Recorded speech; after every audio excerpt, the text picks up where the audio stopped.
Hello guys, welcome back to another video. और आज की इस वीडियो में हम ने जो चैप्टर स्टार्ट किया था, न्यू सेंटर्स ऑफ पावर का पार्ट 2 है ये। ठीक है, उसमें हमने पढ़ा था सिर्फ यूरोपियन यूनियन के बारे में। ठीक है, और इस वीडियो में हम पढ़ेंगे आसियान और सार्क। ठीक है, इन दो ऑर्गेनाइजेशंस के बारे में। ठीक है, ये क्लास 12th की चैप्टर 3 है हमारा। ठीक है, न्यू सेंटर्स ऑफ पावर। तो आशियान से स्टार्ट करते हैं सबसे पहले।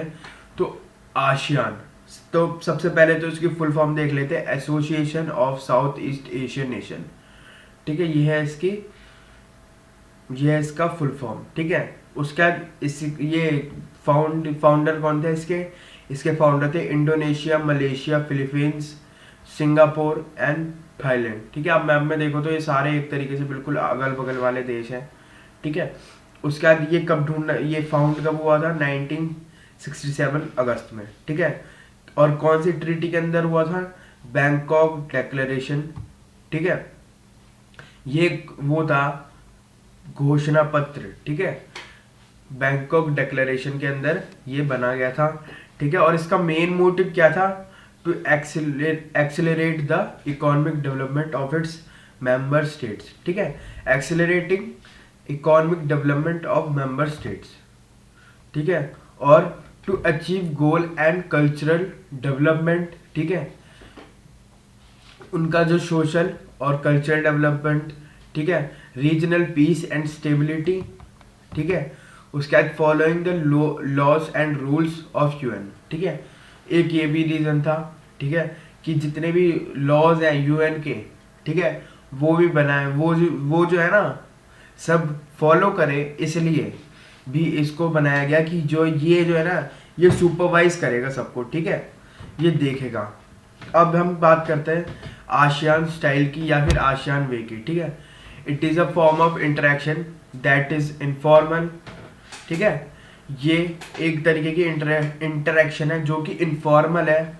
ठीक है, नॉन कन्फ्रंटेशनिस्ट नॉन कन्फ्रंटनिस्ट है। ठीक है, और कोऑपरेटिव है। ठीक है, नॉन कन्फ्रंटनिस्ट का मतलब होता है टकराव रहित।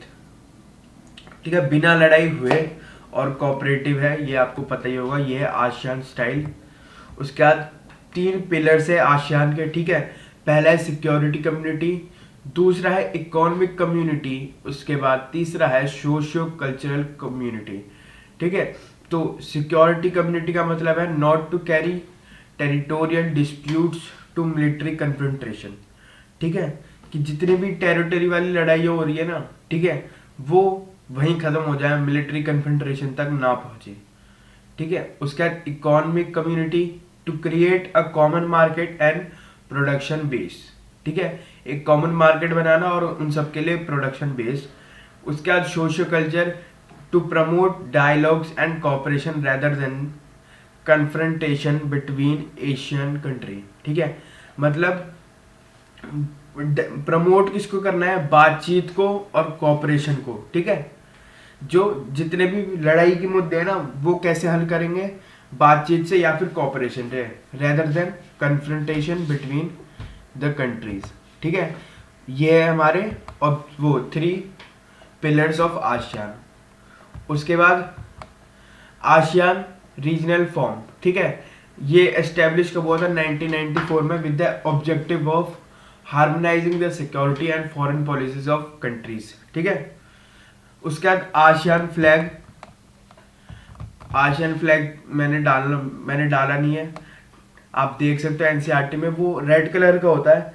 ठीक है, और येलो कलर का, बीच में उसमें पैडीज के वो होते हैं 10। ठीक है, तो the 10 stacks of paddy, paddy का मतलब आपको पता होगा rice, represent the 10 south east countries bound together in friendship and solidarity. ठीक है, the circle symbolizes the unity of ASEAN. ठीक है, ये हो गया हमारा आसियान फ्लैग। उसके बाद हम दूसरे पे चलते हैं, वो है सार्क, साउथ। ठीक है, सार्क तो इट इंक्लूडेड 7 कंट्रीज, ठीक है। 8 दिसंबर 1985 में ये बना। उसके बाद it include 7 countries, India,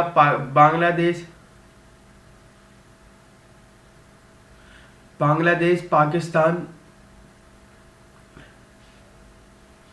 Pakistan, Bhutan, Nepal, Sri Lanka, Maldives, ठीक है। उसके बाद अफगानिस्तान जो है ना बाद में इसे ज्वाइन किया। उसके बाद इसके हेडक्वार्टर कहाँ है, काठमांडू में, ठीक है। ये हो गया हमारा। उसके बाद सार्क के ऑब्जेक्टिव्स, है ना, जो भी चीज करी जाती है उसके कुछ ना कुछ ऑब्जेक्टिव्स होते हैं। तो इसके क्या ऑब्जेक्टिव्स थे, ठीक है। तो to improve the development and standard of living, ठीक है, कि लोगों का जो स्टैंडर्ड है ना वो बढ़ाना, रहने का।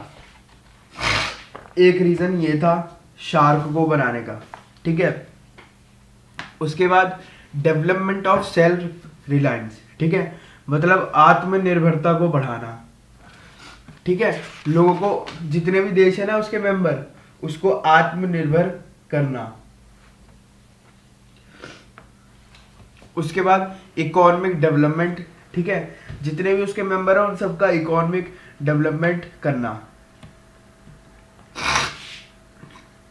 उसके बाद कल्चरल एंड सोशल डेवलपमेंट, उसके जितने भी मेंबर हैं उनका कल्चरल और सोशल डेवलपमेंट करना, ठीक है, हर तरीके से उनका डेवलपमेंट हो, ठीक है। Settlements of mutual disputes with mutual support, ठीक है, मतलब जितनी भी लड़ाई हो रही है ना उन सबका हल कैसे निकले, म्यूचुअल सपोर्ट से, ठीक है। Promote trade by increasing mutual trust, ठीक है, ट्रेड बढ़ाना है किससे, म्यूचुअल ट्रस्ट की वजह से, ठीक है। ये है south Asian association of regional cooperation का ऑब्जेक्टिव, ठीक है, जिसे हम सार्क कहते हैं। उसके बाद सार्क एक तरीके से फेल हो गया, ठीक है। जितना इन्फ्लुएंसिंग, ठीक है, या फिर जितना अच्छा यूरोपियन यूनियन रहा, आसियान रहा, उतना पावरफुल एज अ सार्क सामने नहीं आ पाया या फिर रह नहीं पाया। इसके भी बहुत सारे रीजन थे। एक तो एक म्यूचुअल डिस्प्यूट, ठीक है, उसके बाद म्यूचुअल ट्रेड जो था इन सब कंट्रीज के बीच का वो बहुत ही कम था। उसके बाद इंडिया और पाकिस्तान की लड़ाई, उसके बाद टेररिज्म, ठीक है। ये 4 रीजन थे जिस वजह से शार्क फेल हुआ, ठीक है। तो यहीं पे ये हमारे दोनों टॉपिक खत्म होते हैं, शार्क और आसियान वाले। तो let's end this video. Thanks for watching video. Please don't forget to like, share and subscribe the channel.